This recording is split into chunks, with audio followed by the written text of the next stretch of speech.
فلما أسلما وتله للجبين وناديناه أن يا إبراهيم قد صدقت الرؤيا إنا كذلك نجزي المحسنين إن هذا لهو البلاء المبين وفديناه بذبح عظيم وتركنا عليه في الآخرين سلام على إبراهيم كذلك نجزي المحسنين۔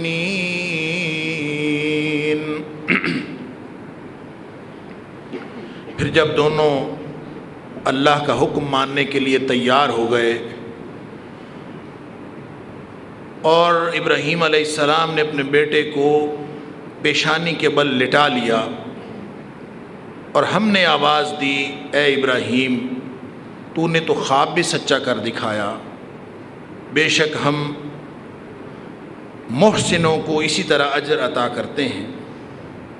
بے شک یہ بہت کھلا اور واضح امتحان تھا اور ہم نے بدلے میں دے دیا ایک عظیم قربانی کو، اور پھر اس کو ہم نے باقی رکھا آنے والی ساری دنیاؤں کے لیے۔ سلام علی ابراہیم، سلامتی ہو ابراہیم علیہ السلام پر، کذالک نجزی المحسنین، جو لوگ احسان کرنے والے ہوتے ہیں ان کو ہم اسی طرح اجر دیا کرتے ہیں۔ صدق اللہ العظیم۔ ابراہیم علیہ السلام کی قربانی، ابراہیم علیہ السلام کا اسوہ، جس کو ایک علامت کے طور پر باقی رکھا گیا قیامت تک کے لیے، یہ پورا موسم، یہ پورا مہینہ اور اس مہینے میں کیے جانے والے سارے اعمال، ان کا تعلق حضرت ابراہیم علیہ السلام کے ساتھ اور آپ کے خاندان کے ساتھ کسی نہ کسی طور بنتا ہے۔ بلکہ یوں کہنا چاہیے کہ حج کا پورا عمل، جو ایک بڑی منفرد عبادت ہے، بلکہ کہنا یہ چاہیے کہ تمام عبادات کا مجموعہ ہے۔ ہم تشہد کے اندر پڑھتے ہیں التحیات للہ والصلوات والطیبات، کہ اللہ ساری زبانی بندگیاں بھی تیرے لیے، جسمانی بندگیاں بھی تیرے لیے، مالی بندگیاں بھی تیرے لیے، تو ان سب کا مجموعہ حج ہے۔ مشقت کا نام ہے، روحانیت بھی اس میں ہے، زبانی بندگی بھی اس میں ہوتی ہے، مالی بندگی بھی اس میں ہوتی ہے، جسمانی مشقت بھی اس میں موجود ہے، نمازیں بھی اس میں ہیں، نوافل بھی اس میں ہیں، چلنا پھرنا بھی اس میں ہے، سونا بھی اس میں ہے، سو کر اٹھنا بھی اس میں ہے۔ ہر طرح کی عبادت جتنی ہو سکتی ہے ان تمام کا مجموعہ حج۔ اور یہ ایک ایسا عمل ہے جس کی بنیاد ابراہیم علیہ السلام اور ان کے خاندان کا اسوہ ہے، اور اس میں کیے جانے والے سارے اعمال، جس میں قربانی بھی شامل ہے جو 10 تاریخ کو کی جاتی، تو سارے کا سارا عمل اور ان دنوں میں کیے جانے والے سارے اعمال، ان کا تعلق کسی نہ کسی طور حضرت ابراہیم علیہ السلام ان کے خاندان کے ساتھ۔ اور میں نے عرض کیا تھا کہ اللہ نے قرآن میں فرمایا قد کانت لکم اسوۃ حسنۃ فی ابراہیم والذین معہ، کہ ایک تو تمہارے سامنے نمونہ نبی اکرم صلی اللہ علیہ وسلم کی ذات ہے۔ لقد کانت لکم اسوۃ فی رسول اللہ اسوۃ حسنہ، تمہارے لیے اللہ کے رسول صلی اللہ علیہ وسلم کی زندگی میں بہترین نمونہ، لیکن اس کے ساتھ ساتھ ایک دوسرا نمونہ کردار کا وہ حضرت ابراہیم علیہ السلام کی ذات ہے۔ تو فرمایا صرف ابراہیم علیہ السلام نہیں، ان کے ساتھی بھی، اور ان کے ساتھیوں میں 2 بڑے کردار ذکر ہو گیا، ہم نے جائزہ لیا اس کا۔ 2 بڑے کردار، ایک اسماعیل علیہ السلام اور ایک سیدہ ہاجرہ رضی اللہ تعالی عنہا، جن کا اصل نام عربی کے اعتبار سے ہاجر ہے۔ ہاجر ہمارے اردو میں آ کے ہاجرہ ہو گیا، لیکن اصل نام ہاجر ہے عربی زبان کے اندر۔ ان کا نام حاجر تھا، سیدہ حاجر. ہمیں یوں لگتا ہے کہ شاید یہ مذکر نام ہے، اس لیے ہم اس کو تائے تانیث کے ساتھ حاجرہ بنا دیتے. تو حضرت حاجرہ، حضرت اسماعیل علیہ السلام اور حضرت ابراہیم علیہ السلام، پورا حج کا عمل اس کے گرد گھومتا ہے. اور پھر اس حج کے عمل کی وجہ سے اس پورے مہینے کو ذوالحج کہا جاتا ہے. ذوالحجہ یا ذوالحج، یہ کون سا مہینہ ہے؟ حج والا مہینہ ہے. ذوالحج کا مطلب ہے، یا ذوالحجہ کا مطلب ہے حج والا مہینہ. حج کی عبادت، اس کی بنیاد ابراہیم علیہ السلام اور ان کے خاندان اور ان کے ساتھیوں کا نمونہ. حج کے وجہ سے یہ مہینہ حج والا مہینہ. اور پھر اس میں جو پہلے 10 دن ہیں، میں نے گزشتہ جمعے اشارتاً چند باتیں کی تھیں، اس لیے کہ عشرہ ذی الحج شروع ہونے سے قبل ہم اس کے لیے تیاری کر سکیں. تو وہ 10 دن جن میں وہ حج ہوتا ہے، جو حج والے دن ہیں، قرآن کہتا ہے الحج اشہر معلومات. حج کے مہینے معلوم ہے سب کو، پورے عربوں کو پتا تھا. شوال میں چلنا ہے، شوال ذیقات پہنچنے کے دن ہے. یہ 10 دن جو ہیں یہ حج کے دن ہیں. ان کے بارے میں اللہ کریم نے فرمایا افضل ایام، نبی پاک صلی اللہ علیہ وسلم فرمایا افضل ایام الدنیا، یہ دنیا کائنات کے بہترین 10 دن ہیں. اور میں نے عرض کیا تھا کہ لوگوں نے یہ تک پوچھا کہ اللہ کے رسول صلی اللہ علیہ وسلم جہاد فی سبیل اللہ میں گزارے گئے دن بھی اس کا مقابلہ نہیں کر سکتے. قیل ولا مثلہن الجہاد فی سبیل اللہ، جہاد فی سبیل اللہ میں گزارے گئے، حالانکہ وہ تو سب سے افضل ہیں. نبی پاک صلی اللہ علیہ وسلم کا فرمان ہے کہ وہ آنکھ جو جغرافیائی سرحدیں امت مسلمہ کی، ان کی حفاظت کے لیے راتوں کو جاگتی ہے، اس پر اللہ نے آگ حرام کر دی. وہ لمحات کتنے قیمتی ہیں. لہٰذا صحابہ کرام نے سوال کر دیا اللہ کے رسول صلی اللہ علیہ وسلم جہاد، فرمایا جہاد بھی نہیں مقابلہ کرتا الا من عفر وجہہ، سوائے اس شخص کے الا من عفر وجہہ فی التراب. ہاں کوئی گیا اور شہید ہو گیا، جان سپرد کر دی اور اس کا چہرہ لتھڑ گیا مٹی کے ساتھ، تو پھر وہ تو بڑھ سکتا ہے ان 10 دنوں میں کیے گئے عمل سے، وگرنہ کوئی نہیں بڑھ سکتا. اور اس دوسری حدیث کے اندر اسپیسیفکلی اعمال کے بارے میں، ان 10 دن میں کیے گئے اعمال وہ اللہ کو سب سے زیادہ پسند. ما من ایام العمل الصالح فیہا احب الی اللہ من هذه الایام، یعنی ایام العشر. 10 دنوں میں کیا گیا عمل اس سے زیادہ کوئی پسندیدہ عمل نہیں. پھر لوگوں نے سوال کیا جہاد فی سبیل اللہ بھی نہیں؟ فرمایا نہیں. کیوں؟ فرمایا ہاں وہ بڑھ سکتا ہے جو اپنا مال بھی لے کے گیا، من خرج بنفسہ و مالہ، سارا مال اکٹھا کیا، جان بھی دونوں لگا کے آ گیا، واپس کچھ نہیں لے کے آیا. ولم یرجع من ذلک بشیء، کوئی چیز بھی واپس نہیں لے آیا، نہ جان واپس آئی نہ مال واپس آیا. دونوں اگر اللہ کے راستے میں لگ گئے تو وہ تو بڑھ سکتا ہے ان 10 دنوں میں کیے گئے عمل سے، اور کوئی چیز نہیں بڑھ سکتی. سوال یہ پیدا ہوتا ہے کہ ہم تو رمضان کو سب سے افضل سمجھتے ہیں، رمضان جیسا مہینہ ہی کوئی نہیں، اس کی فضیلت سب سے زیادہ ہے. یہاں پتہ چلا ان 10 دنوں کی فضیلت سب سے زیادہ ہے. تو بہت سارے لوگوں کے دل میں یہ سوال پیدا ہوتا ہے کہ اس کا مطلب تو یہ ہوا کہ یہ 10 دن رمضان سے بھی زیادہ افضل ہے. ہو سکتا ہے نا یہ سوال؟ اللہ اکبر. بات اصل میں یہ ہے کہ اللہ کریم نے مختلف فضیلتیں بیان فرمائی. ان فضیلتوں کا تعلق اس کی نوعیت کے ساتھ ہے. مثلا رمضان کی جو فضیلت بتائی ہے وہ مہینے کی فضیلت ہے. شب قدر کی، لیلۃ القدر کی جو فضیلت بتائی ہے وہ رات کی فضیلت ہے. دنوں کی فضیلت بھی بتائی کہ مثال کے طور پر فرمایا کہ افضل الایام یوم النحر و یوم القر، اس کی فضیلت بھی بتائی۔ یوم النحر وہ جو قربانیاں کرنے کا دن ہے، حاجی جس دن قربانیاں کرتے ہیں وہ یوم النحر ہے، اور غیر حاجی بھی قربانیاں کرتے ہیں 10 تاریخ کو۔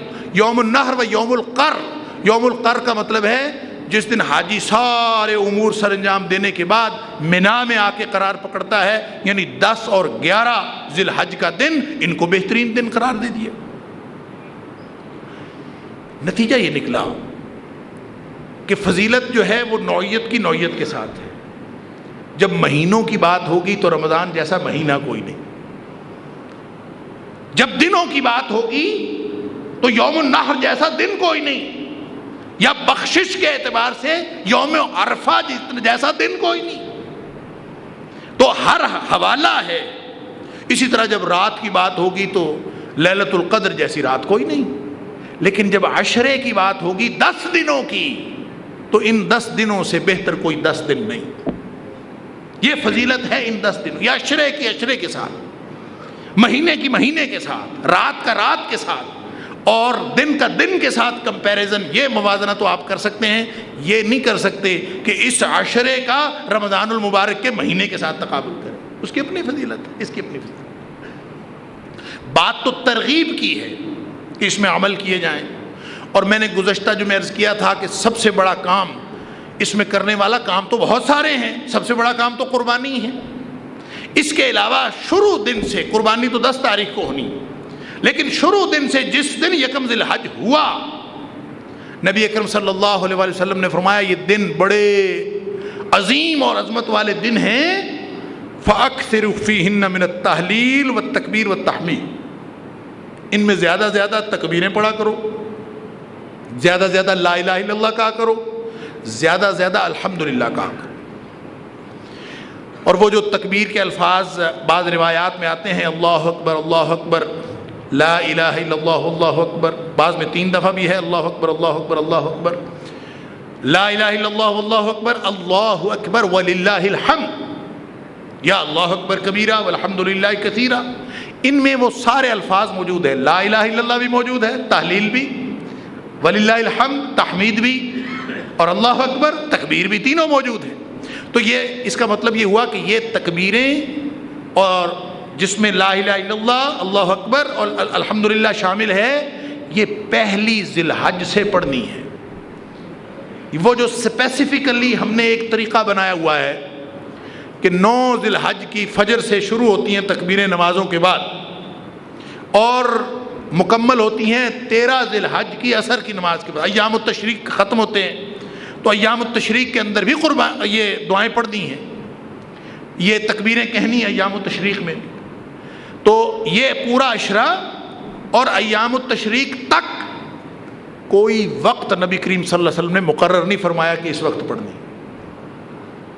اور امام بخاری نے ترجمۃ الباب کے اندر ابن عباس رضی اللہ تعالیٰ عنہ کو قول نقل کیا ہے کہ حضرت عبداللہ بن عمر رضی اللہ تعالیٰ عنہ اور حضرت ابو ہریرہ رضی اللہ تعالیٰ عنہ پہلے دن سے نکل جاتے تھے بازاروں میں، گلیوں میں، اور تکبیریں پڑھتے تھے، لوگ بھی ان کے ساتھ تکبیریں پڑھتے تھے۔ تو اس کا مطلب یہ ہوا کہ کوئی وقت مخصوص نہیں ہے، بہت زیادہ تکبیریں پڑھنی چاہیے، بہت زیادہ الحمدللہ پڑھنا چاہیے، بہت زیادہ لا الہ الا اللہ پڑھنا چاہیے، اور اس کے علاوہ دیگر اذکار جتنے زیادہ ہو سکیں درود شریف پڑھنا چاہیے۔ اور خاص طور پر آج جمعہ ہے، جمعہ کے دن درود شریف کی بڑی فضیلت ہے، تو ان دنوں کی ایک ایک گھڑی، ایک ایک لمحہ وہ ضائع کرنے والا نہیں۔ پھر آ جاتا ہے آگے قربانی کا عمل۔ قربانی کے بارے میں بہت سارے لوگوں کا خیال ہے واجب ہے، اور یہ فقہی مسئلے میں پڑھنا نہیں چاہتا۔ جیسے عبداللہ بن عمر رضی اللہ تعالیٰ عنہ سے ترمذی شریف کی ایک روایت ہے، کسی نے پوچھا،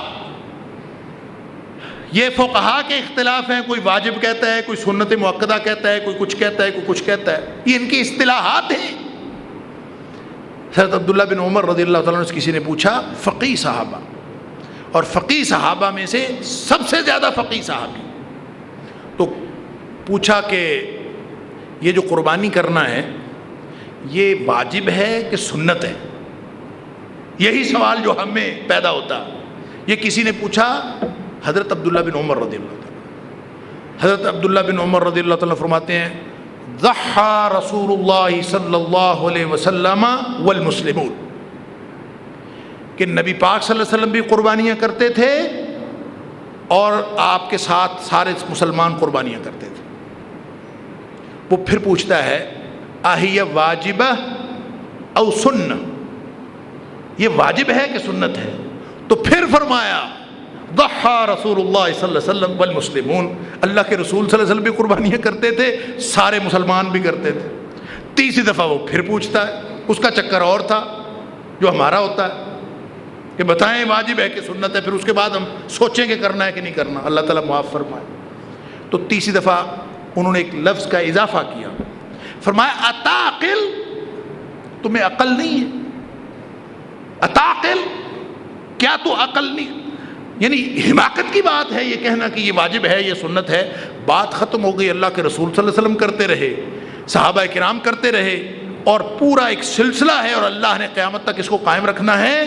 یہ عمل ہے، اسلام کا عمل ہے، نبی کریم صلی اللہ علیہ وسلم کا کیا ہوا عمل ہے۔ اس بحث میں پڑے بغیر کہ یہ اس کی شرعی حیثیت، فقہی حیثیت واجب ہے، یہ سنت مؤکدہ ہے، یہ نبی کریم صلی اللہ علیہ وسلم کا عمل، ابراہیم علیہ السلام کی سنت اور قیامت تک رہنے والی سنت، جس شخص کے پاس بھی استطاعت ہے اس کو یہ کرنی پڑے گی۔ لہذا نبی کریم صلی اللہ علیہ وسلم نے فرما دیا کہ جس کے پاس استطاعت ہے کہ وہ قربانی کرے، فلم یضحی، پھر بھی نہیں کرتا،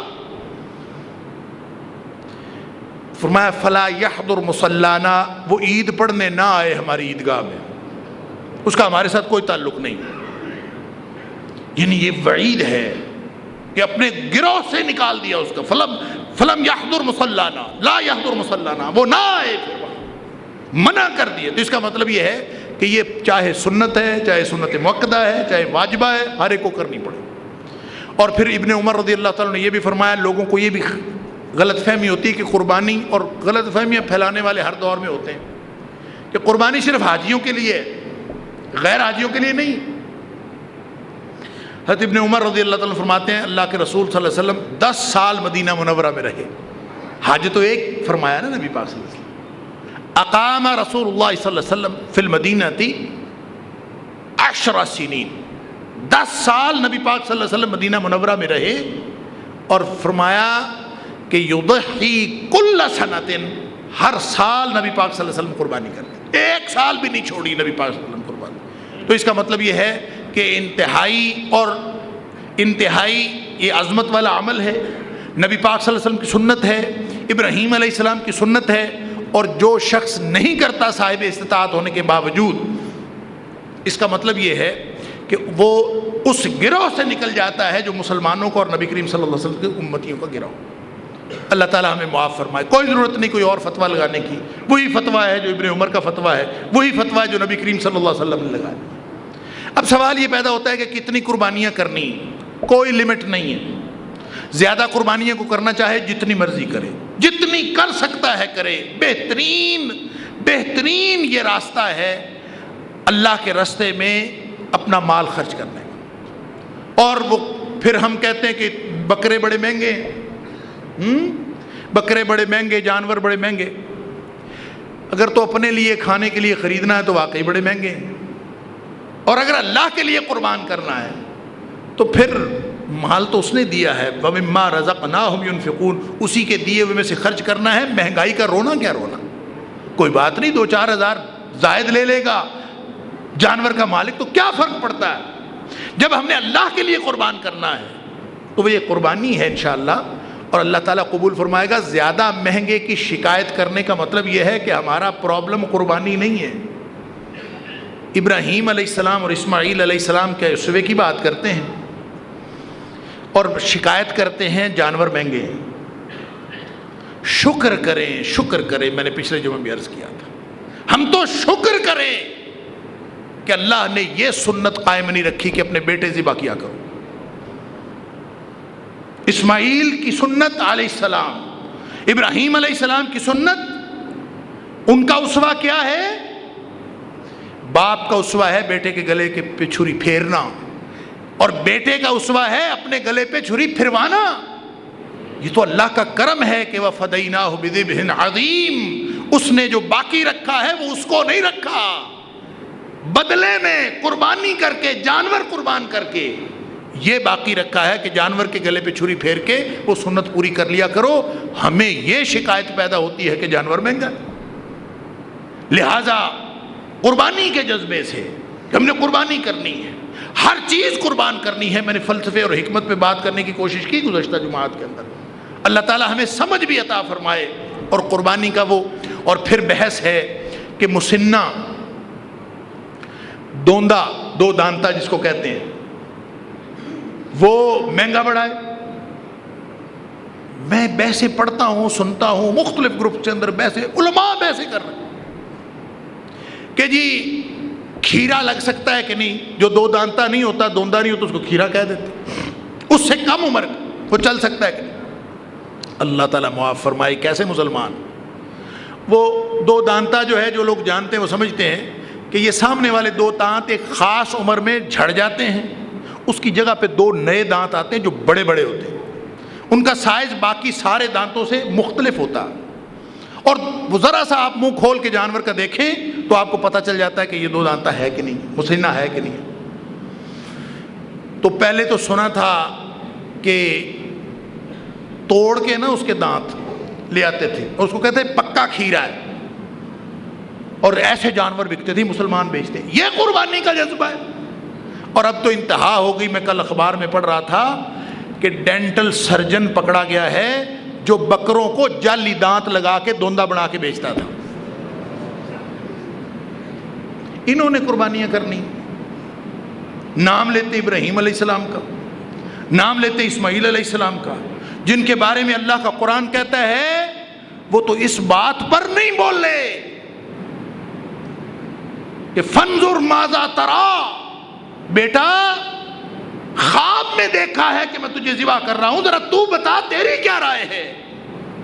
تو بیٹے نے مہنگے سستے کی بات ہی نہیں کی، بیٹے نے مشکل آسانی کی بات ہی نہیں کی۔ بیٹا کہتا ہے یا ابت افعل ما تؤمر، جو حکم ہوا ہے کر گزریے۔ ہم نے قربانیاں کرنی کہ ہم ایک ایک جانور میں ہو، پھر وہ کہتا ہے جی سنیں لیلا، چھترا، بھیڑ یا بھیڑ کا بچہ یہ لگ جاتا ہے جی سال کا، یعنی راستے ڈھونڈنے ہیں کہ ادھر سے مل جائے، کوئی ادھر سے مل جائے۔ اللہ اکبر، کیا طریقہ ہے، مانگا کیا ہے اللہ نے ہم سے؟ ہم تو شکر کریں ہم سے کچھ بھی نہیں مانگا۔ جن سے مانگا تھا، جن کو سرٹیفکیٹ دیا تھا، جن کی سنت ہے، انہوں نے تو سب کچھ قربان کیا تھا، اپنی جانیں لگائی تھیں۔ ہم جانور کے لیے بھی، 2-4 ہزار کے لیے بھی اتنے نخرے ہیں، اتنی بحثیں ہیں، کوئی ضرورت نہیں ہے۔ اللہ فرمایا وَنَادَيْنَاهُ أَن يَا إِبْرَاهِيمُ، ابراہیم بھی نہیں بولا، اسماعیل بھی نہیں بولا، اللہ کو عرش سے بولنا پڑا، ابراہیم تو نے تو اوکھا امتحان بھی پاس کر دیا۔ یہ سنت ہے ابراہیم علیہ السلام کی۔ لہذا قربانیاں کرتے وقت نہیں وہ جذبہ رکھ سکتے ابراہیم علیہ السلام والا، نہیں اسماعیل علیہ السلام جیسا جذبہ پیدا ہو سکتا، وہ قلبی کیفیت نہیں پیدا ہو سکتی، تو کم از کم ہم یہ تو کر سکتے ہیں کہ یہ جو کچھ کر رہے ہیں اس کے لیے تو خلوص پیدا کر لیں، کیونکہ وہ جتنا زیادہ خلوص، جتنا زیادہ وہ کیفیت پیدا کر لیں گے وہ پہنچے گی اللہ کو۔ بکرا لے آئے گھر، مہنگا ملا، مہنگا ملا ہے، جو ملتا ہے جی بکرا تو اچھا ہے، مہنگا ملا ہے، قربانی والے دن تک مہنگا ملا، مہنگا ملا۔ ہاں قربانی تو اچھی تھی، گوشت تو اچھا نکلا، لیکن مہنگا نہیں ذرا ملا تھا، مارکیٹ بڑی مہنگی تھی، خاک قربانی کی ہے، شکوا ہی نہیں گیا۔ بھئی کرنی ہے تو کوئی بات نہیں، آپ بھاؤ تاؤ کرو، سنت ہے، بارگن کرنا سنت ہے، بھاؤ تاؤ کیے بغیر نہیں لینا چاہیے۔ آپ بھاؤ تاؤ کرو، مارکیٹ دیکھو، مارکیٹ چیک کرو، لیکن جب لے لیا ہے تو اللہ کا شکر کرو کہ اللہ نے اتنے 1000 روپے آپ کو دیے تھے جس کا آپ نے خرید لیا، دیا ہوا بھی تو اسی کا ہے نا، اس کے دیے ہوئے میں سے لینا، پھر شکوہ کرنا کہ بڑا احسان کیا ہے۔ یہ قربانی کے فلسفے، قربانی کی حکمت اور قربانی کی روح کے خلاف ہے۔ لہذا ملتا ہے مہنگا ملتا ہے، سستا ملتا ہے، وہ لیں جس کی قربانی نبی کریم صلی اللہ علیہ وسلم نے کی ہے۔ پھر بحث ہے جی بھینس کی قربانی لگتی ہے کہ نہیں لگتی، گائے میں بھینس شامل ہے کہ نہیں شامل؟ اور بھائی شامل کرنی ہے تو وہ کرے نا جس کو گائے نہیں ملتی۔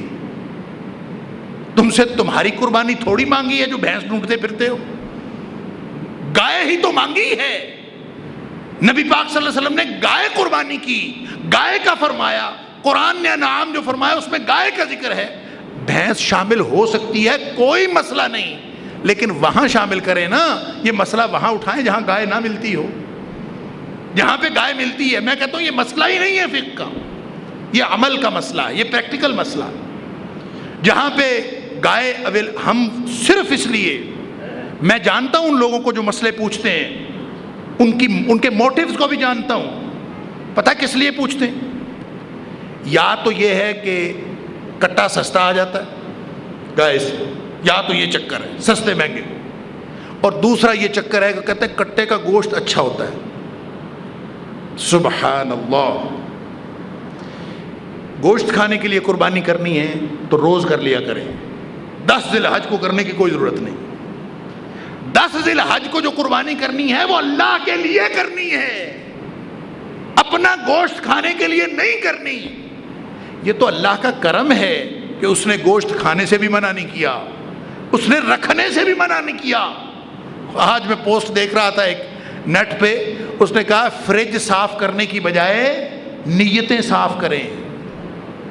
فریج صاف ہو رہے ہیں کہ رکھنے ہیں وہاں پہ، نیتیں صاف کریں، نہیں بچا کیا حرج ہے، سارا دے دیں۔ وہ کہتے ہیں 3 حصے کریں۔ بھئی قربانی کرنی ہے تو 3 حصے کی کیا بات ہے؟ فقراء و مساکین ملتے جاتے ہیں، سارا چل جاتا ہے تو سارا چلا جائے، آدھا جاتا ہے آدھا چلا جائے، جتنا جاتا ہے چلا جائے۔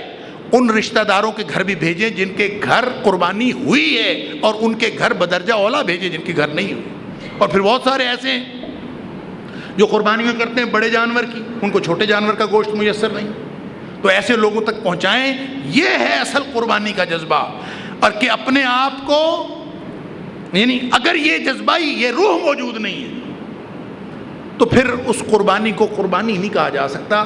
میری ان ساری گزارشات کا مطلب یہ ہے کہ ہم نے تکبیر کہنی ہے یا اللہ اکبر الحمدللہ سبحان اللہ پڑھنا ہے تو وہ بھی اللہ کے لیے ہے، قربانی کرنی ہے وہ بھی اللہ کے لیے ہے۔ نبی کریم صلی اللہ علیہ وسلم فرماتے ہیں کہ یوم النحر کو سب سے بڑا کام قربانی کرنا۔ اسی طرح روزہ رکھنا، وہ کس لیے روزہ رکھنا ہے؟ میں نے عرض کیا تھا کہ نبی کریم صلی اللہ علیہ وسلم کے بارے میں آتا ہے کہ کان یصوم 9 ذی الحجہ، نبی پاک صلی اللہ علیہ وسلم 9 ذی الحج کے روزے رکھتے تھے۔ اس کا ایک مطلب تو یہ ہے کہ 9 کے 9 رکھتے تھے، ابتدا سے لے کر عید والے دن تو روزہ نہیں رکھا جا سکتا، تو 9 کے 9 روزے یہ مستحب ہیں، پسندیدہ ہیں۔ اگر کوئی شخص 9 کے 9 روزے رکھ سکتا، نہیں 9 کے 9 روزے رکھے جا سکتے تو کوئی بات نہیں، سوموار جمعرات کا تو کم از کم رکھ لیں۔ ان دنوں کا روزہ خاص فضیلت والا ہے۔ ویسے تو ہر روزہ، ایک روزہ اگر نفلی رکھ لیا جائے اللہ کے لیے، ایک روزہ، تو پتہ اس کا کتنا ثواب ہے۔ مختلف روایتیں ہیں، ایک روایت میں آتا ہے کہ اللہ تعالیٰ اس کو ایک روزے کے بدلے، اگر اس نے اللہ کے لیے رکھا ہے تو اللہ تعالیٰ اس کو ایک روزے کے بدلے جہنم سے دور کر دیتا ہے 70 سال کی مسافت کے برابر۔ 70 سال کی دوری ایک روزے سے ملتی ہے، اور ایک جمعرات کا رکھ لیا، ایک سوموار کا رکھ لیا۔ اور صرف عشرہ ذی الحج کی بات نہیں ہے، عادت بنا لیں۔ نبی پاک صلی اللہ علیہ وسلم سوموار جمعرات کا روزہ رکھتے تھے، عادت بنا لیں تو جب پھر کیلکولیٹ کریں جہنم سے دوری کتنی ہو گئی ہے، مہینے بعد حساب کر لیا کریں، کوئی بات نہیں۔ اللہ کے رسول صلی اللہ علیہ وسلم نے یہ ہمیں ترغیب دلانے کے لیے، 70 کا لفظ مبالغے کا لفظ تھا۔ 70 کا مطلب ایگزیکٹ 70 نہیں ہے، 70 کا مطلب مبالغہ ہے کہ اللہ تعالیٰ اس کو اتنا دور کر دیتا ہے۔ اور اگر ہم اس کو کیلکولیٹ بھی کرتے جائیں تو آپ 4 ہفتے 8 روزے رکھے ایک مہینے میں، تو مہینے بعد حساب کریں جہنم سے کتنی دوری ہو گئی۔ تو جس نبی کریم صلی اللہ علیہ وسلم نے وعدہ کیا ہے تو اس کا مطلب ہے جو شخص روزے رکھتا ہے باقاعدگی سے وہ کبھی جہنم میں نہیں جا سکتا۔ اور پھر اس مہینے کے روزے، اس عشرہ ذی الحج کے روزے خاص طور پر، اور پھر اس میں بھی ایک روزہ اور زیادہ اہمیت کا حامل، وہ ہے 9 ذی الحج کا۔ اس میں بھی لوگوں نے شبہ ڈال دیا ہے کہ 9 ذی الحج کا رکھنا ہے کہ یوم عرفہ کا رکھنا ہے، اور شبہ بھی ڈالنے والے علماء ہیں۔ وہ کہتے ہیں جی روزے کا جو الفاظ آتے ہیں صوم یوم عرفہ، حدیث میں مسلم شریف کی حدیث ہے، اس میں الفاظ ہیں صوم یوم عرفہ، عرفہ کے دن کا روزہ، احتسب علی اللہ، نبی پاک صلی اللہ علیہ وسلم فرماتے ہیں میں اللہ سے امید رکھتا ہوں کہ یہ جو ایک روزہ ہے ان یکفر السنۃ التی قبلہ وسنۃ التی بعدہ، کہ میں اللہ سے امید رکھتا ہوں کہ 2 سال کے گناہ معاف ہو جائیں گے اس ایک روزے کی وجہ سے، اس سے پچھلے سال کے بھی اور 1 سال اگلا۔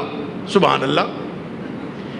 اب یہ صوم یوم عرفہ جو کہ فرمایا، لہذا پوری دنیا میں اب سب دنیا کو پتہ چل جائے یوم عرفہ لائیو آ رہا ہوتا ہے ٹی وی پہ، وہ قرآن بھی مکہ مکرمہ سے سارا حج سب کو پتہ ہے یوم عرفہ کون سا۔ لہذا علماء نے یہ بحث چھیڑ دی ہے اور یہ غلط فہمی ڈال دی ہے کہ یوم عرفہ وہ ہے جس دن وہاں حج ہو رہا ہے، کیونکہ عرفہ میدان عرفات کے وقوف کی وجہ سے ہے، لہذا جس دن وہاں یوم عرفہ ہوگا اس دن کا روزہ ہے، اس سے مراد کیونکہ الفاظ یہ ہے۔ ایسے گلوبل ویلیج کے رہنے والے، اس جدید ترین میڈیا کے دور میں رہنے والے صرف اتنا سوچ لیں کہ جب نبی کریم صلی اللہ علیہ وسلم مدینہ منورہ میں 10 سال یہ روزہ رکھتے رہے تو 400 کلومیٹر دور جا کے کون بتاتا تھا کہ آج یوم عرفہ ہے؟ 9 ذی الحج کا روزہ۔ ظاہر ہے مدینہ سے چاند کی رویت، مکہ کی چاند کی رویت اور تھی، مدینہ منورہ کی چاند کی رویت اور تھی۔ اگر کوئی شخص سفر کر کے جاتا تو 7 دن لگتے ہیں وہاں سے، تو ہر علاقے کی اپنی رویت ہے۔ تو نبی کریم صلی اللہ علیہ وسلم جب مدینہ منورہ میں روزہ رکھتے تھے تو لائیو ٹی وی پہ نہیں بتایا جاتا تھا کہ آج یوم عرفہ ہے، آج رکھ لیں، تو نبی پاک صلی اللہ علیہ وسلم وہاں پہ رکھتے رہے، اور ایک روایت میں آتا بھی ہے کہ وہ 9 ذی الحج ہے، جیسے میں نے عرض کیا 9 ذی الحج، اور محدثین کا خیال ہے 9 بمانے تاسع ہے، اس کا مطلب 9 ذی الحج بھی ہو سکتا ہے، اور یہ وضاحت ہے اس کی جو نبی پاک صلی اللہ علیہ وسلم نے صوم یوم عرفہ کہا۔ لہٰذا کسی غلط فہمی میں پڑھنے کی ضرورت نہیں، بہت وضاحت کے ساتھ اور ذہنوں کی کلیئرٹی کے ساتھ 9 ذی الحج کا روزہ رکھیں، جس دن ہمارے ہاں 9 ذی الحج ہے، اور انشاءاللہ وہی یوم عرفہ ہے ہمارے حساب سے، اور اللہ تعالیٰ یہ اجر عطا فرمائے گا۔ اور 9 تک اگر کوئی شخص پورے رکھ سکے تو وہ تو کیا ہی بات ہے، نہیں تو کم از کم درمیان میں 1 سوموار اور 1 جمعرات بھی آنے والی ہے، یعنی 2 روزے کم از کم وہ رکھیں۔ ابھی پورا ہفتہ پڑا ہے، اگلے جمعے کو 10 ذی الحج ہے، تو 1 سوموار 1 جمعرات اس کا روزہ رکھیں، اور پھر جو جمعرات ہے وہی 9 ذی الحج ہے ہمارے حساب سے، تو انشاءاللہ وہ دوہرا اجر ملے گا جمعرات کے روزے کا بھی اور یوم عرفہ کا بھی۔ اللہ تعالی ہم سب کے یہ سارے اعمال قبول فرمائے۔ اس کے علاوہ نوافل زیادہ سے زیادہ پڑھیں، کیونکہ یہ 10 دن گزر جائیں گے، تھوڑے سے دن ہیں، اور یہ مہینہ گزرتے پتہ نہیں چلتا رمضان کا، اور یہ 10 دن کی کیا بات ہے، یہ تو یوں ہے جیسے آنکھیں بند کرتے نکل جاتے ہیں۔ ان گھڑیوں کی، ان لمحات کی قدر کیجئے، اور پورے دل کی حضوری کے ساتھ، دل کی صفائی کے ساتھ اور پورے خلوص کے ساتھ عمل کیجئے۔ اللہ تعالی ہمارے یہ سارے اعمال قبول فرمائے۔ وآخر دعوانا الحمدللہ رب العالمین۔